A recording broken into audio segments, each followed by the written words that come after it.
자, 엄매반 안녕. 쌤이 지난 시간에 이어서 문장과 관련된 문제풀이 인강을 찍으려고 했는데 생각보다 문장 안에서 문법 요소까지 나가는 학교들이 있어서 쌤이 불이 나게 준비해서 얼른 인강을 찍어야겠다. 이렇게 오늘 인강은 문법 요소로 가게 됐습니다. 자, 그래서 앞부분에 대해서 이때까지 의문 변동이나 단어나 문장이나 어떤 부분이든 질문할 거 생기면 카톡으로 찍어서 보내도 되고 아니면 한 번씩 학원을 방문해서 쌤하고 개별적으로 좀 해소할 수 있는 시간을 각자 좀 찾을 수 있도록 해야 됩니다. 아셨죠? 자, 그러면 오늘 문법 요소를 또 나가봐야 되는데 이것도 할 거 많잖아. 1시간 풀로 달린다고 생각을 좀 해주시고요. 그리고 얘가 어떻게 보면 현대 문학의 문법의 마무리라고 보시면 돼요.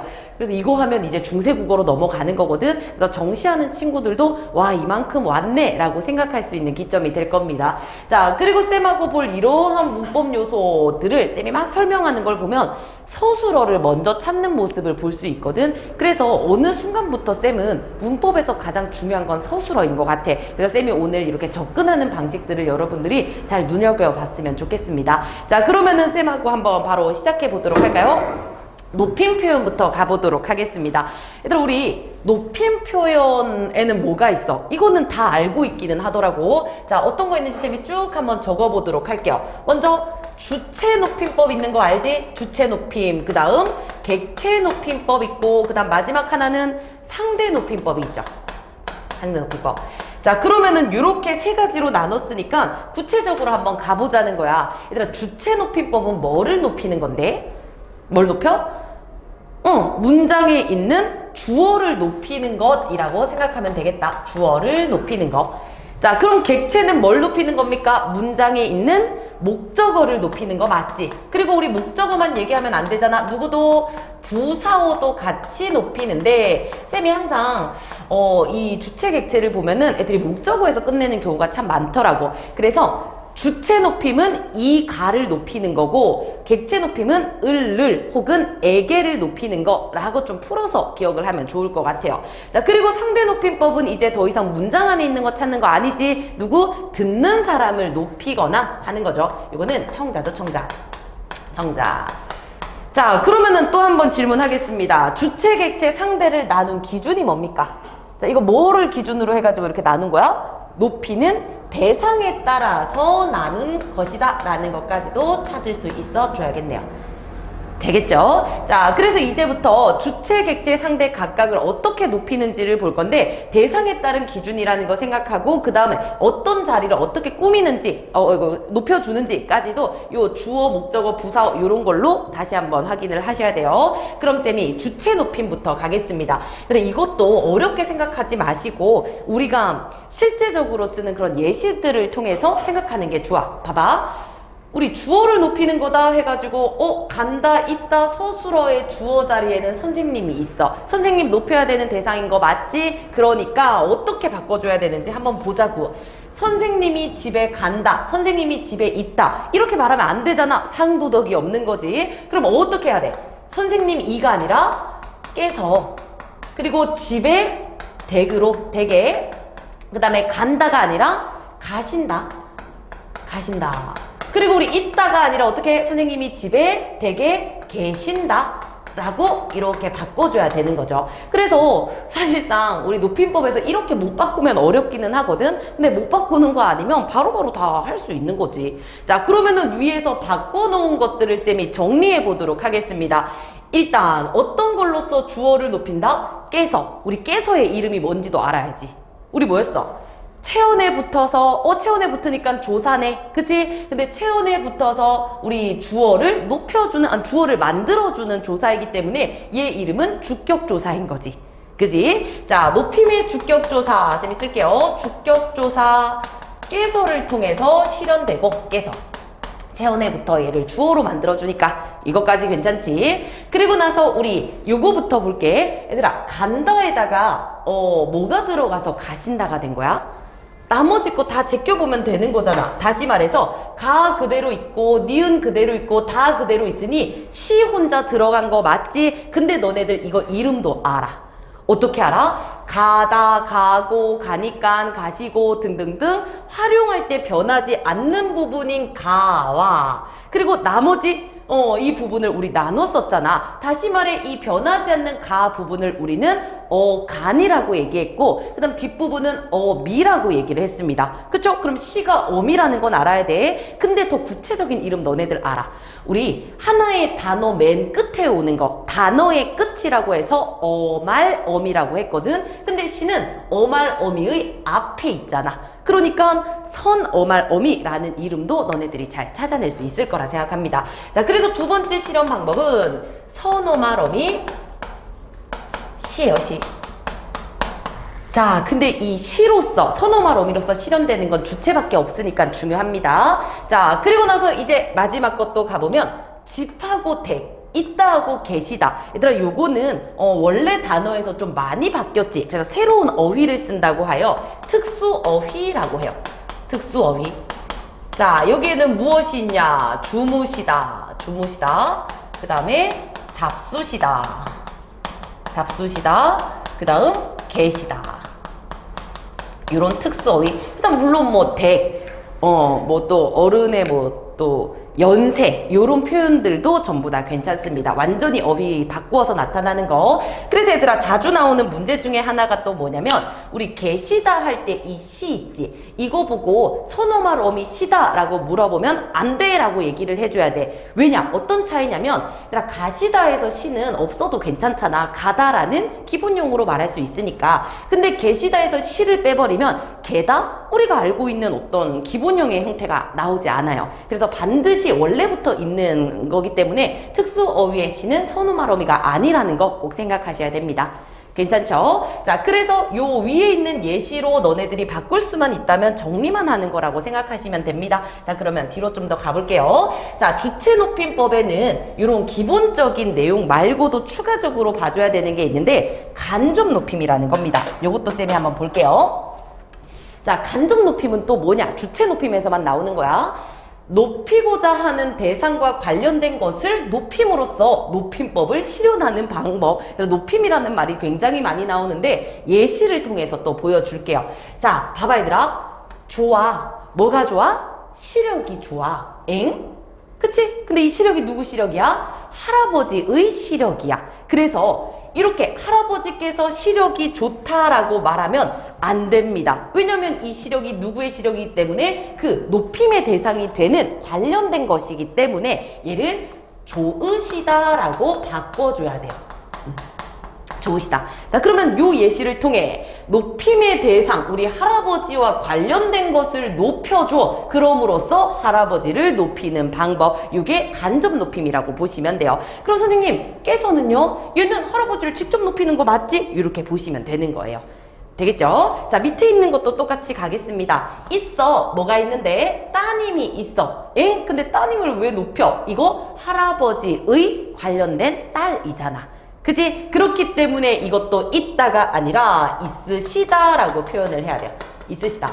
자, 근데 쌤이 이 두 번째 위에 거랑 똑같은데도 가지고 온 이유가 뭐냐면, 아까 선생님께서 집에 있다가 아니라 계시다라고 했잖아. 그러면 어떤 경우에 있다가 계시다가 되고 어떤 경우에 있으시다가 될까? 이렇게 고민할 수 있어. 근데 중요한 건 뭐냐면, 뭐 학교 문법에서는 이렇게 가르치더라. 얘들아, 간접 높임 때는 특수어휘로 실현이 안 된다 라고 얘기를 하는데, 그 말도 맞아. 근데 상식적으로 생각해봐 얘들아. 이때 있다랑, 이 계시다 할 때 있다랑, 이 따님이 있으시다 할 때 있다랑 다른 의미인 거 알지?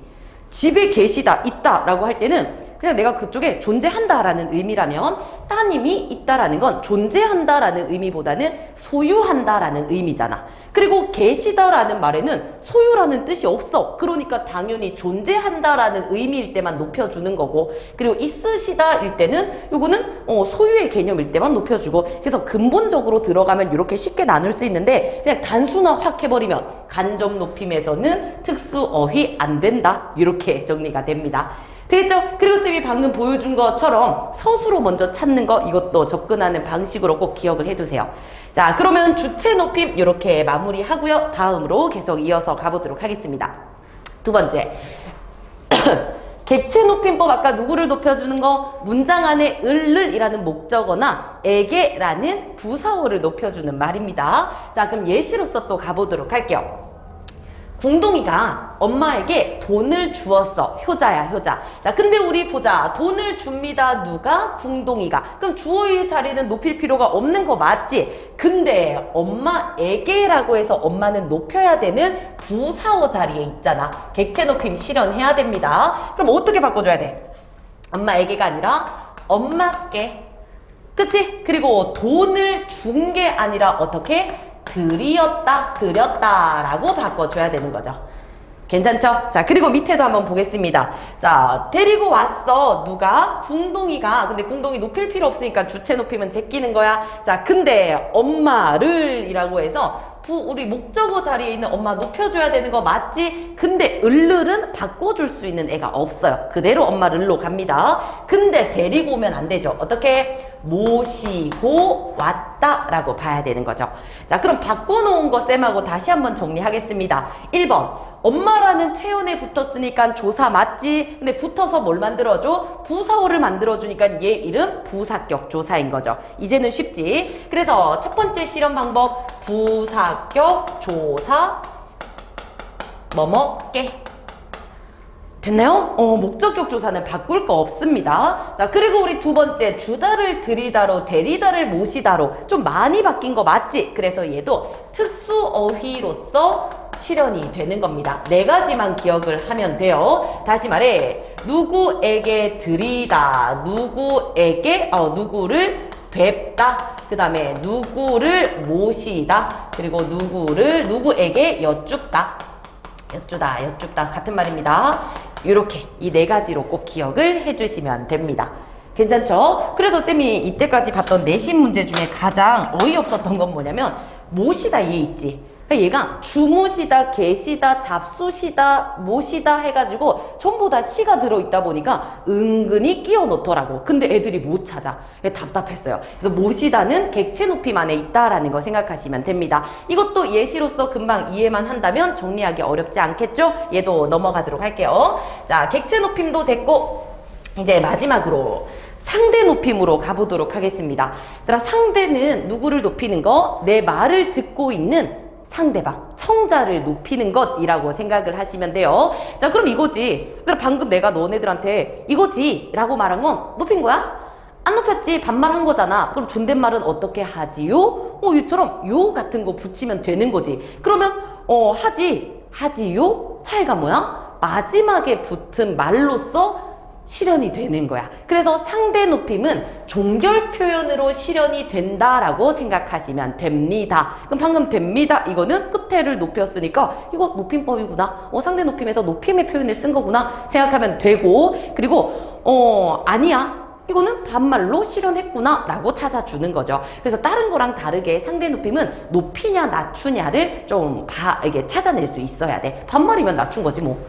되겠지? 자, 그럼 어떤 종결 표현으로 가는지 볼게요. 얘도 두 가지로 일단 큰 틀을 보면 격식체와 비격식체가 있거든? 그러면 이거부터 갈게요. 격식체는 말 그대로 격식을 차려야 하는 공적인 자리에서 쓰는 말이고요. 쌤처럼 이렇게 공식적인 인강을 찍는 거. 자, 근데 우리 사적으로 만날 때는 반말 좀 하잖아. 그래서 사적 쓰임에는 비격식체. 근데 얘들아, 쌤이 방금 설명한 것 때문에 헷갈리면 안 돼. 격식체라고 존댓말과 반말로 생각하면 안 돼. 절대로. 왜냐? 격식에도 조금 딱딱한 반말이 있는 거고 비격식에도 친근한 존댓말이 있어. 결론만 얘기하면 격식이나 비격식은 공적이고 사적인 쓰임에서 나타나는 건데 둘 다 존대 반말 있다라고 꼭 생각하셔야 돼요. 아셨지? 격식 이꼴 존대 아닙니다. 비격식 이꼴 반말 절대 아닙니다. 자, 그럼 어떻게 실현되는지 한번 보도록 할게요. 자, 4단계가 있어. 4단계. 학교에서도 요새는 깊게 가르치지는 않는 추세인데 그냥 말만 이렇게 해볼게요. 자, 아주 높이면 하십시오. 그 다음 이것보다 덜 높이면 하오. 그 다음에 이제 좀 낮춰볼게. 살짝 낮추면 서방님이 아니지 장서방 이거 하게. 그 다음에 마지막은 이거 해라. 자, 그래서 순서대로 높은 데서 낮은 데까지 가는 거 맞지? 그래서 얘 이름을 아주 높임, 두루 높임, 두루 낮춤, 아주 낮춤 이렇게 나눕니다. 되겠죠? 그래서 쌤이 여기서 설명하고 싶은 건 우리 격식 안에서도 존댓말과 반말이 있다는 거 생각하시고요. 그리고 혹시나 학교에서 이거 주면서 표를 줄 수도 있어. 이거를 명령형, 청유형, 그 다음에 뭐 평서문 이런 걸로 나눴을 때 어떻게 바뀌는지 그거는 준 학교에서 그 다음에 중요하다고 하면 외우는 거고요. 요새 추세는 외우는 거 절대 아니긴 해. 괜찮지? 자, 그리고 이제 비격식체로 가겠습니다. 여기는 단 두 가지입니다. 높임의 표현인 해요. 그리고 낮춤의 표현인 해. 요까지요.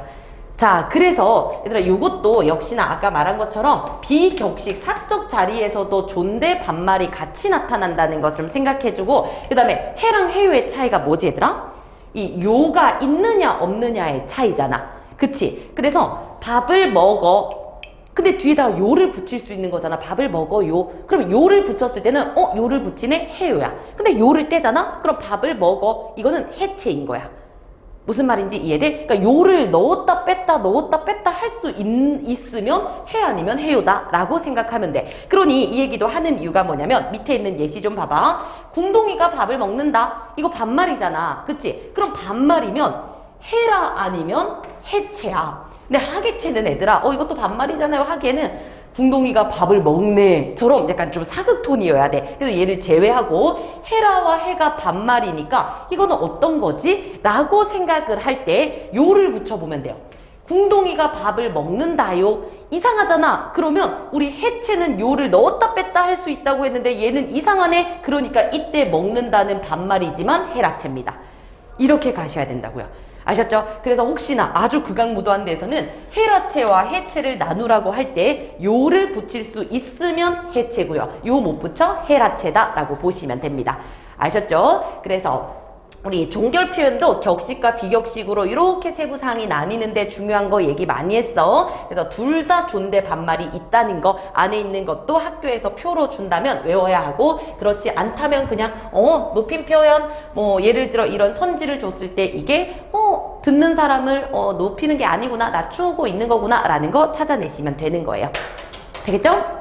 자, 그러면 상대 높임법도 됐습니다. 그럼 높임 표현은 주체, 객체, 상대 나누기는 했지만 어쨌든 높이는 대상에 따라서, 그리고 자기만의 어떤 예시가 있으면, 예시 문장이 있으면 찾기가 너무나도 수월해. 아셨죠? 자, 그러면은 높임 표현은 됐고요. 뒤로도 넘어가 보도록 하겠습니다. 두 번째는 시간 표현입니다. 자, 시간 표현이라는 거 일단 첫 번째 개념은 그냥 흘려 들으시면 돼요. 문법적인 개념이라기보다는 그냥 상식적인 개념이라고 생각해줘. 얘들아, 시간이란 건 우리가 정의할 수 없이 정의를 하고 있긴 하지만 가만히 두면 자연스럽게 흘러가는 거지. 지금도 흘러가고 있잖아. 그치? 자, 그래서 시간 표현이란 건 자연적으로 흘러가는 현상인 시간이란 걸 언어라는 것으로 인위적 구분해 놓은 것이라고 생각을 해주시면 돼요. 이건 그냥 흘려 들으세요. 되겠죠? 자, 그러면은 얘네들을 어떻게 인위적으로 구분할 거냐 들어보셨어야 됩니다.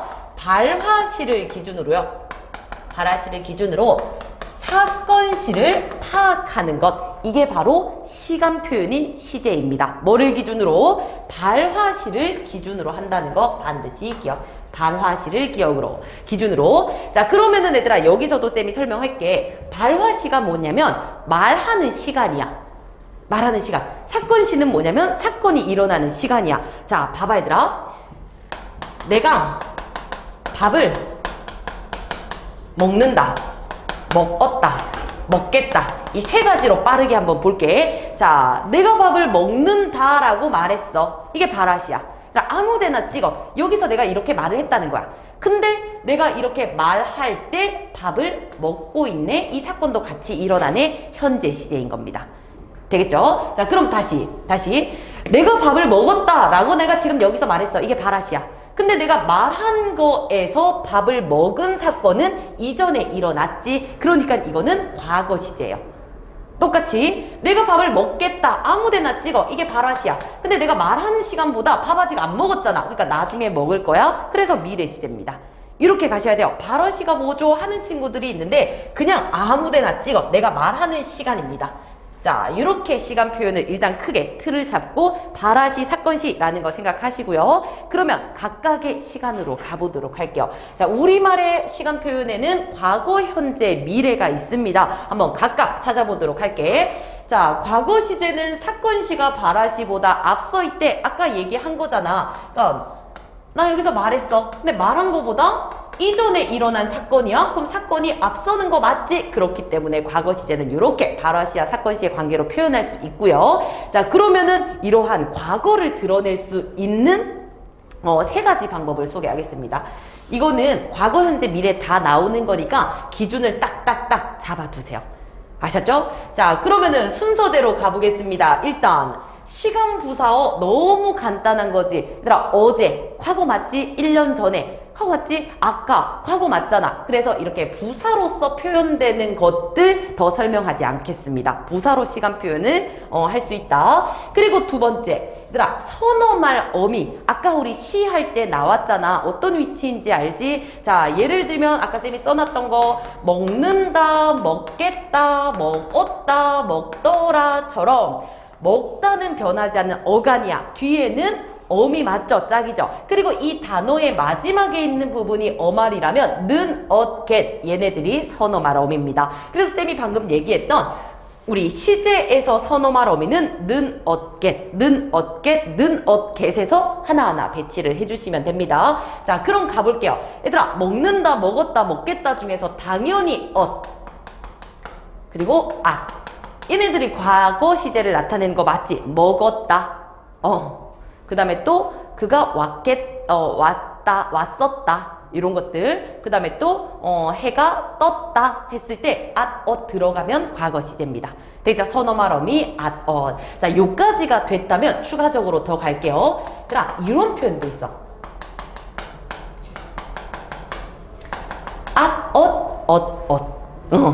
두 번 쓰는 경우가 있거든. 이거 뉘앙스 차이 잘 봐봐. 자, 쌤은 옛날에 예뻤었어 라고 하면 어떤 느낌이 들어?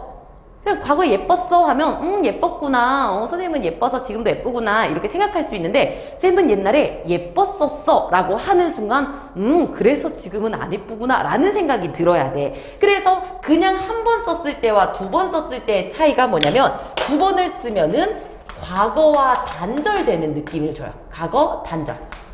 그리고 지금이 명백해지지. 현재를 명백하게 하는 표현입니다. 무슨 말인지 이해될까?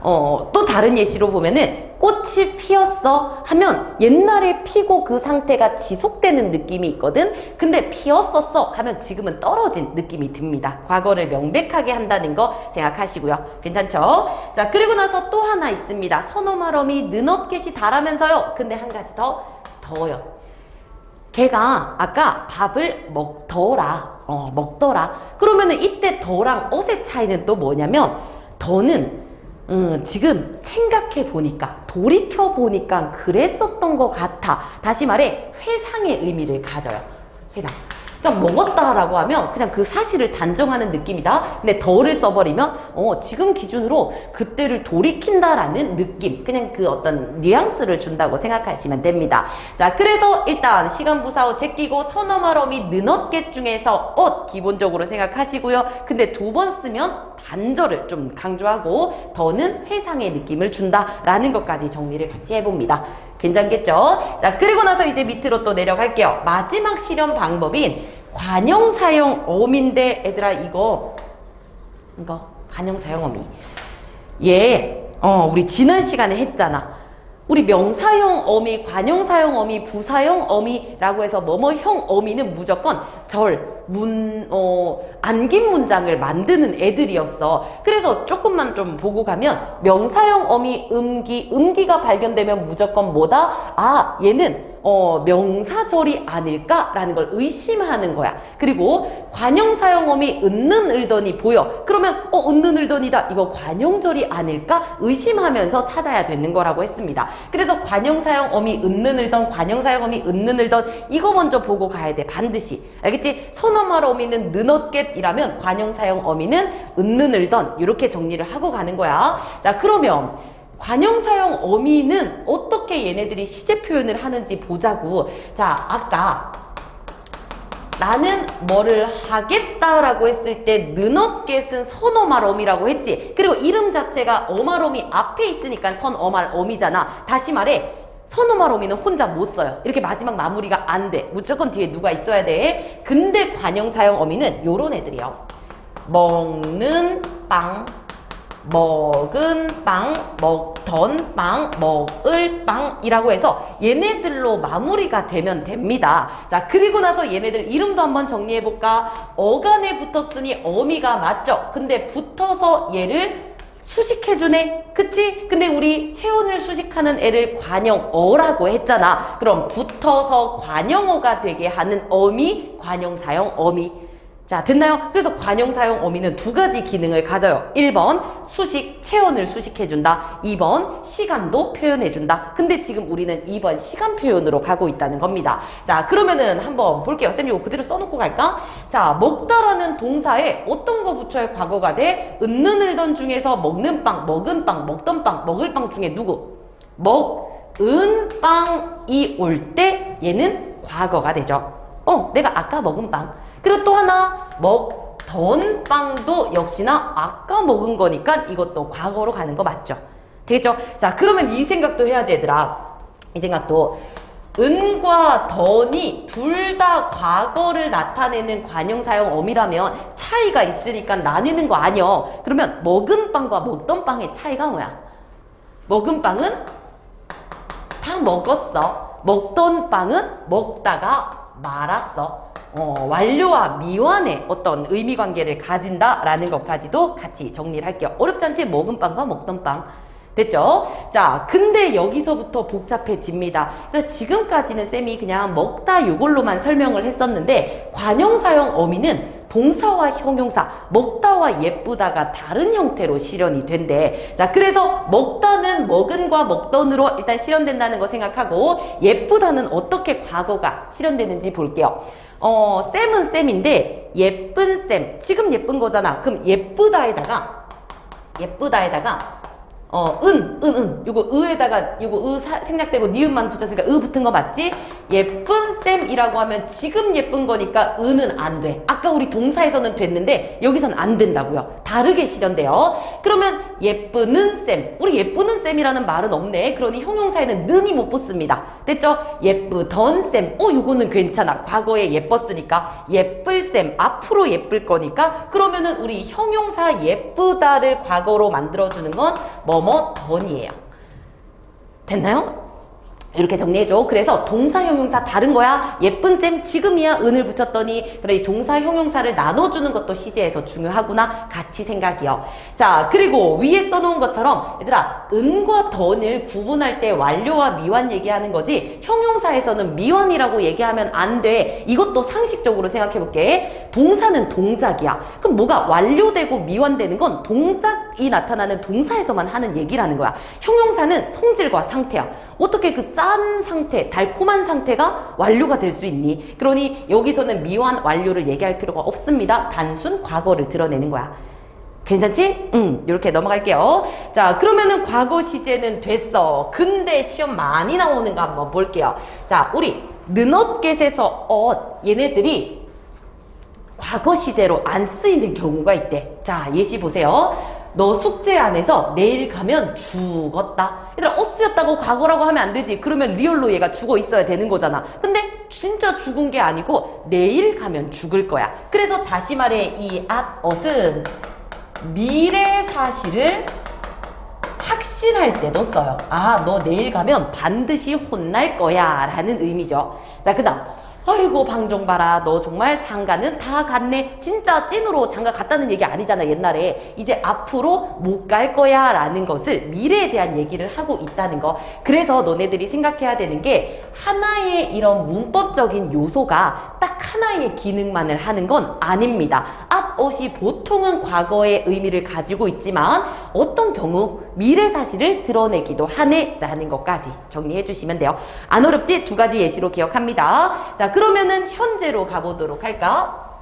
이번에 현재 시제는 똑같이 내가 이때 말할 거거든? 근데 말하는 동시에 사건이 일어나. 그래서 현재 시제는 사건 시와 발화 시가 일치하는 시점입니다. 자, 그러면은 아까 그대로 가볼게. 기준 똑같습니다. 시간 부사어 선어말 어미 관형 사용 어미. 시간 부사어 오늘, 지금 이런 것들이 지금 우리 현재를 나타낸다는 거 더 설명 안 해도 되지? 제낄게요. 자, 선어말 어미 는엇겟이라고 했죠. 는엇겟. 는엇겟 중에서 누가 와야 현재가 될까? 아까 옷은 과거 나타냈으니까 제끼고, 그러면 당연히 는이겠죠. 그쵸? 자, 근데 얘는 아까랑 다르게 동사 형용사를 또 나눠주래. 벌써부터 나눠주래요. 근데 해볼게요. 자, 선어말 어미니까 뒤에 뭐가 오도록 만들어야 됩니다. 나는 지금 밥을 먹는다 하면 되지? 는. 난 지금 밥을 먹는다. 자, 그리고 또 얘들아, 내가 학교에 지금 간다 라고 하지 가는다 라고 안 하잖아. 그러니 여기서는 그냥 니은으로 써도 실현돼요. 이해돼? 먹는다, 간다, 가는다 안 되잖아. 그리고 얘네들의 차이가 뭐냐면 먹는다는 앞이 기억으로 받침이 있어. 근데 우리 간다는 받침이 없네. 그래서 받침의 유무에 따라서 그냥 똑같이 이렇게 드러나는 것 뿐이야. 똑같아요. 똑같은 말이라고 보면 돼. 는니은 기억하시면 돼요. 자, 그 다음에 또 볼게. 선생님은 지금 너무 예쁘다, 예쁜다 이상하잖아. 그래서 얘는 아무것도 붙지 않고 기본형으로 실현됩니다. 기본형이다 라는 것까지 어렵지 않죠. 자, 그 다음에 이제 관형 사용어미 은는 을던을 한번 붙여볼게요. 은는 을던. 자, 붙여보면 동사는 빵이었지, 빵. 자, 빵은 빵인데 지금 먹는 빵이지. 그래서 얘는 는이요. 지금 먹는 빵. 됐나요? 근데 쌤 이것도 위에처럼 는니은 니은 붙여볼까요? 내가 간 곳. 쌤 가는 곳은 지금 가는 곳이니까 현재 드러내는 거 맞지? 근데 얘처럼 쌤 지금 간 곳이요. 간 곳? 옛날에 갔다는 뜻이잖아. 간이란 건. 그래서 또 다릅니다. 이거를 그냥 단순하게 는니은 현재 이렇게 보면 안 돼. 그러니까 동사의 선어말 어미, 그 다음에 동사의 관형사형 어미 스스로가 만들면 돼. 즉흥적으로. 이거를 외우고 있으면 나도 헷갈리거든. 이렇게 체계화하는 게 쌤은 제일 싫어. 왜? 우리가 상식적으로 말할 때 알고 있는 것들을 그냥 이렇게 꾸역꾸역 넣어오는 거기 때문에 너네들의 상식을 믿으세요. 그러니 이거 보면서 연습할 때 본인만의 예시로서 한번 연습을 해보면 되는 거야. 알았지? 자, 어쨌든 먹는 빵이니까 됐습니다. 동사는. 근데 쌤은 쌤인데 어떤 쌤? 지금 예쁠라면 예쁘는 쌤. 이상하지? 예쁠 쌤, 예쁘던 쌤. 안 되지? 예쁜 쌤이라고 해서 여기는 은을 붙여야 되는구나. 예쁜 쌤. 지금 예쁜 쌤. 너무나도 예쁜 쌤. 이렇게. 되겠죠? 다 예시로서 가는 겁니다. 쌤도 이거 그냥 눈 가려놓고 바로 얘기하라면 절대 못해. 자, 그러면은 우리 현재 시제도 이렇게 나눠줘야 되는 거 확인했고요. 자, 그리고 과거 시제 역시도 여러 가지로 쓰였듯 현재 시제도 마찬가지입니다. 이거는 그냥 상식적으로 보세요. 이것도. 자, 우리 내일 소풍 간다. 얘들아, 우리 내일이라는 말이 쓰였어. 그럼 당연히 지금 소풍 가는 거 아니잖아. 내가 발화시를 이렇게 찍어놨을 때 소풍 가는 건 내일 있을 거잖아. 그럼 이거는 미래 시제예요. 쌤, 근데 우리 내일 소풍 간다? 나 지금 간다 할 때 는니은은 현재라고 했었잖아요. 그러니 가까운 미래를 표현할 때도 쓴대. 그러니까 고정적인 건 없어. 이거 보고 는니은 쓰였으니까 무조건 현재다 하면 안 된다고. 상식적으로 내일 가는 거 맞잖아. 그렇게. 그리고 두 번째.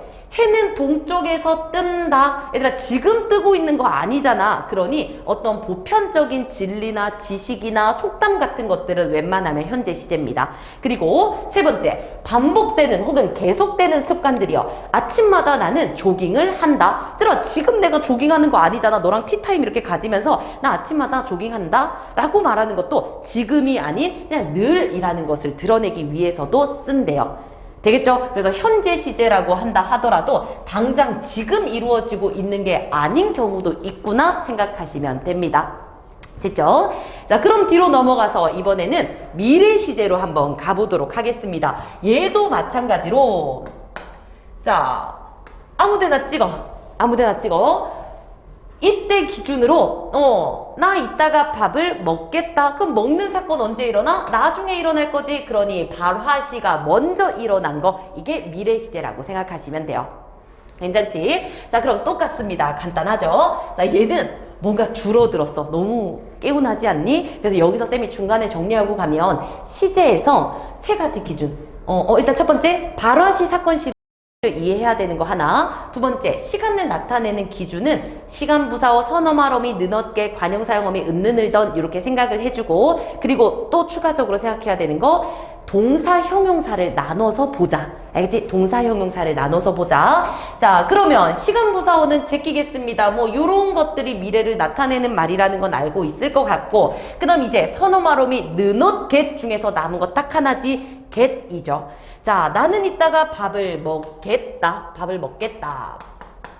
그리고 조금 이따가 만날 선생님 참 예쁘겠다. 그치? 이따가 예쁠 거잖아. 그치? 그러니 get, 동사나 형용사나 둘 다 get으로 실현되고, 그리고 이거 잘 안 쓰는 거니까 외우지 마. 아유, 나는 이따가 밥을 먹으리라 해서 옛날에 쓰던 말인데, 이 리라는 선어말 어미도 역시나 미래를 나타내는 거. 그는 이따가 보면 참 멋있으리라, 이런 거.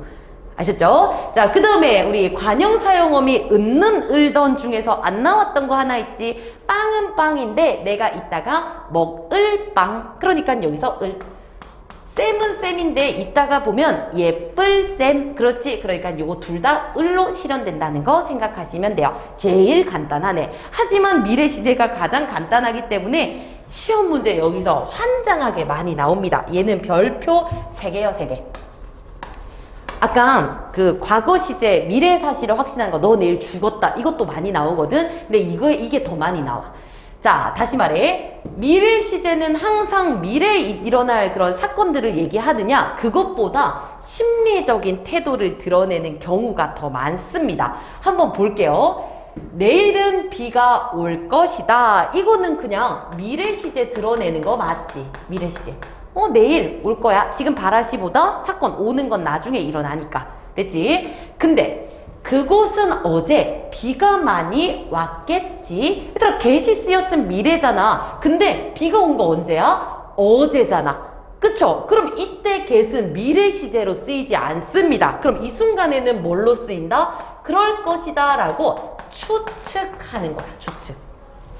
이때는 미래 시제로 못 쓰여. 왜냐면은 그 비가 오는 건 어제니까. 됐지? 자, 그럼 이까지 했을 때 애들이 질문 잘하더라. 쌤, 그러면 위에 거는 미래를 드러내면서 올 거다라는 추측을 드러내는 거 아닌가요? 맞지. 그래서 미래 시제와 동시에 추측의 어떤 태도도 드러내는 거 함께 봐줄 수 있어요. 밑에도 볼게요. 이번 시험은 꼭 100점을 맞겠어. 그럼 얘들아, 이것도 지금 시험 안 쳤으니까 나중에 칠 거니까 미래 시제라고 보는 거 맞아. 근데 이때 우리 맞겠어 여기는 나의 의지가 좀 뿜뿜하지. 다짐 같은 거. 의지의 기능, 어떤 심리적인 태도를 드러내는 거. 그리고 야, 그 정도는 옆집 궁동이도 알겠다. 궁동이 근데 막 2살이야. 그럼 누구나 다 할 수 있고 알 수 있다라는 거 드러내는 거 맞지? 그러니 얘는 이때 가능성, 능력을 보여주는 거야. 아, 야, 그 정도는 누구나 하지 라는 걸 드러내기 위한 거. 근데 반대로 이렇게 비하하는 느낌 말고도 반대로 야, 그 정도는 공자 정도는 되어야 알지 않을까? 알겠다. 이거는 그 정도의 뭐라고 해야지? 능력이 있어야 함을 드러내는 거기 때문에 얘도 역시나 마찬가지. 가능성, 능력에 대한 어떤 태도가 드러나는 겁니다. 자, 그래서 쌤이 이렇게 예시로 보여줬지만 미래 시제가 드러내는 거 우리 기본적으로 추측, 의지, 가능성, 추측, 의지, 가능성 나눠줄 수 있어야 돼. 추측, 의지, 가능성. 그리고 또 뭐 추가적으로 이런 것도 있더라. 얘들아, 우리가 문을 열고 교무실에 들어갈 때 똑똑 들어가겠습니다 라고 하잖아. 그러면 미래에 들어가겠다라는 느낌보다는 이게 좀 공손하게 얘기하는 거지. 다시 말해 이거야. 나 지금 들어간다 라고 말하면 되게 쟤 뭐지 싶은데 들어가겠습니다 라고 하면 좀 완곡하고 부드러운 느낌이 난다는 거. 공손한 표현이 된다는 거 생각하시면 돼요. 그래서 미래 시제는 추측, 의지, 가능성, 의지, 추측, 가능성 플러스 공손한 표현까지 이렇게 정리를 해주시면 됩니다. 자, 그러면 이 2가지까지는 애들아 쌤이 시간 표현하고 어이구 하나를 빼먹을 뻔했다. 애들 이거까지 보고 잠깐 쌤 끊을게요. 어이구 나도 그냥 갈 뻔했네. 자, 정리. 그러면 시제는 발화시를 기준으로 사건시를 확인하는 거였는데 추가적으로 시제 말고 동작상이라는 것도 시간 표현에 같이 묶여 있어. 이거는 영어에서 너네들이 좀 더 많이 보는 것 같은데, 일단 동작들이 일어나는 모습은 두 가지입니다. 첫째, ing, 진행상이야. 영어에서 본 걸로 기억하면 더 편해. 그리고 밑에 have pp였나? 이게 완료지, 완료. 완료상. 잘 몰라, 쌤은. 완료상. 자, 그래서 동작상은 그 동작이 진행되거나 완료된 거 두 가지로 보셔야 되는데, 일단 예시로 가볼게요.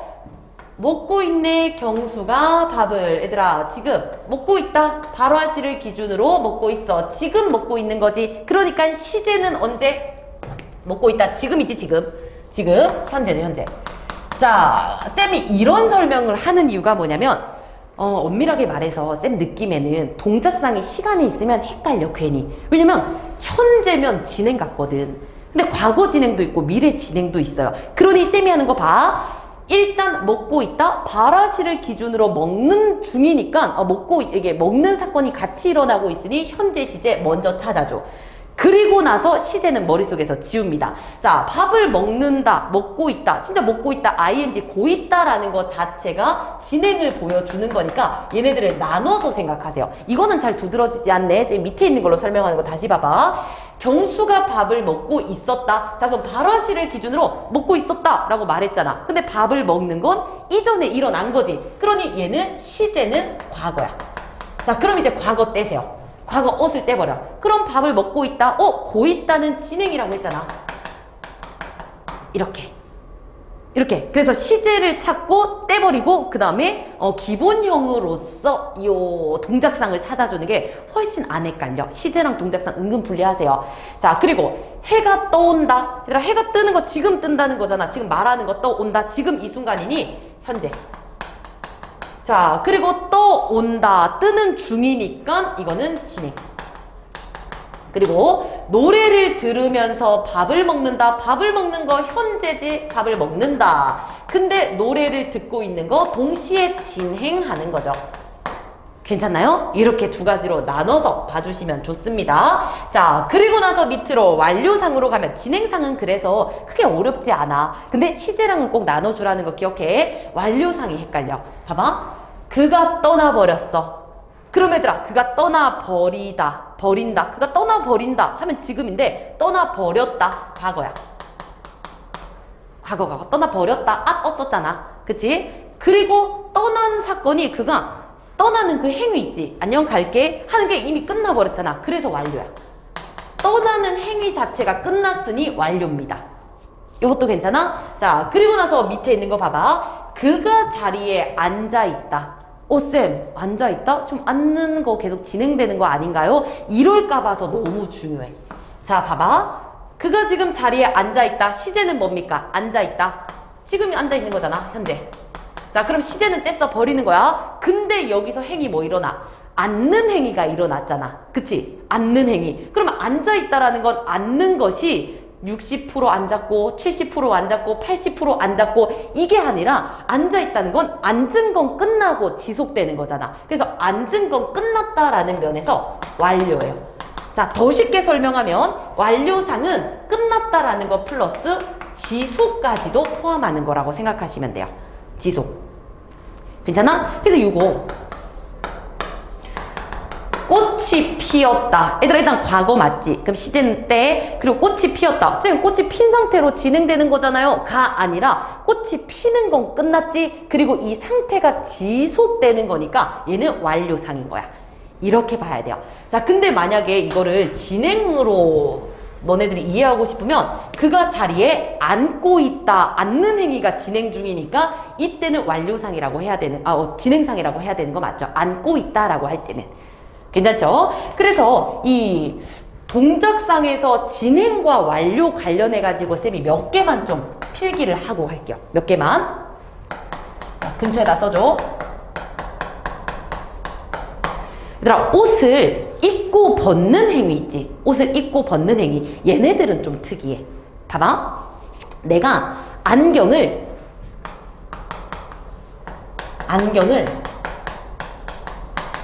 쓰고 있다. 자, 이 예시를 보면 뭐뭐 하고 있다 이거 진행이었는데 라고 보면 안 돼. 왜? 쓰고 있다라는 게 리얼로 쓰는 행위가 끝나서 지속될 수도 있잖아. 그러니까 얘는 완료로도 쓰이고, 그리고 너네들이 생각했던 것처럼 나 안경을 쓰는 중이야가 되면 얘는 진행이 돼요. 맥락에 따라서 또 달라질 수 있다는 거 생각을 하셔야 돼요. 그리고 내가 옷을 벗고 있다. 그러면 완전히 벗은 행위를 끝내고 그냥 돌아다니고 있어. 그럼 벗은 상태로 지속되는 거니까 이것도 완료야. 근데 벗고 있다. 벗는 주섬주섬 벗는 중일 수 있으니 이것도 진행이에요. 그래서 착할 의가 나올 때 이 서술어가 쓰다, 머리에 쓰다, 양말을 신다, 옷을 벗다, 옷을 입다 이런 내용이 나왔을 때는 맥락으로 확인해야 된다라는 거 꼭 기억하시고, 그리고 또 한 가지 인지적 활동, 인지적 사건 활동 이렇게 할게. 다시 말해, 얘들아, 머리로 하는 거, 머리로. 예를 들어, 그 사실을 믿고 있다. 이거 한번 볼까? 자, 그러면 고 있다. 이거 뭐뭐 하고 있다니까 진행상 ing다 라고 하지 말고, 얘들아, 선생님이 31가 됐다는 걸 믿고 있어. 그러면 31가 됐다는 사실을 20% 믿는 중, 25%, 30%, 40% 믿고 있는 중, 믿음의 정도가 이렇게 진행되는 게 아니라 그 사실을 머릿속에 넣고 그 사실을 믿은 상태로 지속되는 거잖아. 그렇기 때문에 뭐뭐 고 있다라고 하여 무조건 진행이다 라고 보면 안 되고, 인지적 활동일 때 기억하고 있다 이런 것들은 완료로 보셔야죠. 왜냐면 지속되는 거잖아. 알고 있다, 안 상태로 지속되는 거, 그치? 그리고 믿고 있다, 믿은 상태로 지속되는 거. 다시 말해 10%, 20%, 30% 정도 믿었습니다가 아니기 때문에 이렇게 무조건 뭐뭐 하고 있다라고 하여 진행이라고 보면 안 되고, 뭐뭐 있다라고 해서 무조건 뭐 완료라고 보면 안 되고, 그래서 맥락에 따라서 나누어 줄 수 있다는 것도 너네들이 정리를 해야 됩니다. 되겠죠? 자, 그래서 진행상, 완료상까지 우리 동작상까지 마무리가 됐고, 쌤이 1차적으로는 이렇게 마무리를 할 겁니다. 그리고 쌤이 내일 다시 인강을 좀 더 찍어서 나머지 피사동, 아주 큰 덩어리지, 피사동, 부정, 그 다음에 인용 표현까지 이렇게 마무리해서 문법 요소 꽤 많죠? 조금만 더 고생을 해주셔야 돼요. 자, 그럼 이렇게 일단은 1차 인강을 마무리하도록 하고, 나머지는 내일 다시 한번 뵙도록 하겠습니다. 너무 급하게 마무리하는 것 같은데 너네들이 책에 적으면서 쭉 정리하고 너네들만의 예시를 꼭 만들어가지고 기억해야 돼. 알지? 자, 그러면 오늘 인강 진짜 마무리하도록 할게요. 고생하셨습니다.